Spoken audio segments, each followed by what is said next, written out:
My name is Julian Gerighty, and I'm the creative director on The Crew, and I'm at South by Southwest. So you just did a panel here talking about how to get in the game industry today, but let's start by explaining how your journey was in the games. So I think everybody has their own story and the weird things, the luck, the people they know to get into the industry. But my story was I was so passionate about it that I funded my own way through an MBA, and I applied to every single job possible. And in Paris, where I finished my MBA, Ubisoft was there. And the first job I applied for was a maintenance job, an IT job. I didn't get it. So I kept on sending CVs, and I actually got an analyst position, working on forecasts and business side of things, which isn't what I wanted to do, but it was awesome to be part of the industry and awesome to be part of that company. And they've let me grow and do different things. It's taken me 14 years to get to where I want to be, which is today, but it's been a really interesting journey. What opportunities have arisen when you look at the influx of indie games, the ability for small teams to create mobile games today? How have things evolved? I think things have evolved in the way that we're coming back to where the industry was when it was one guy in a garage doing everything by himself on Commodore 64, Spectrum, and PC way back 20 years ago.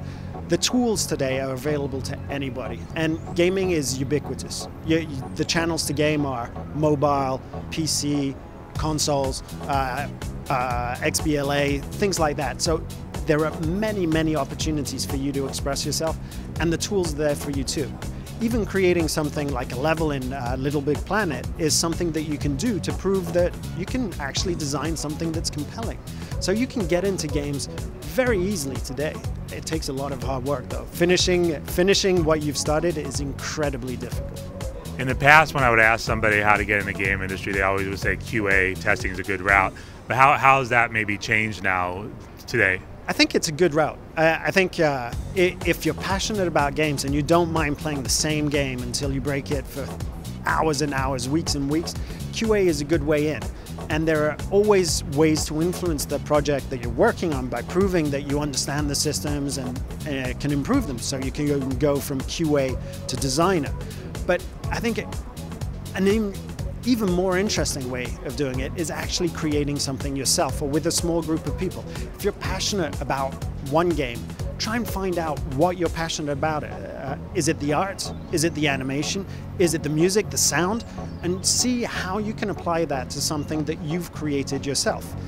The first times, it won't be great, but you'll get better and better. And that's how you get the attention of bigger companies, if you want to go down that road.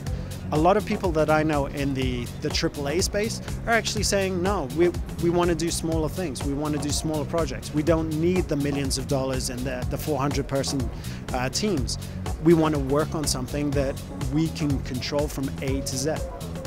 What are some of the good job fairs or places out there for people to go and try to connect with game developers? Well, I think South by Southwest has been awesome. We've met a lot of gamers. There's a gaming tent where a lot of people are showing what they're working on, and that's been one of my favorite parts of the show so far. But GDC in the States is Mecca, basically. This is where you get the most transparency out of all the developers. There are all of these job families there too, from engineering to business side of things. And you have a real connection with the people there. I was stunned when I first went to GDC that, you know, the creators of Spore or Call of Duty would be so honest about their creative process. You don't get that in any other industry. So GDC for me, I'm passionate about that show. But you know, there's E3. There are lots of other shows in Europe. There's in Europe. There's Game Connection or Paris Games Week and things like that. So there are a lot of these shows, and it's also, you know, Twitter is great. I answer everybody who tweets me about different things. Today I was asked if The Crew was coming out on Xbox 360 on Facebook. So there is an interaction directly with fans too.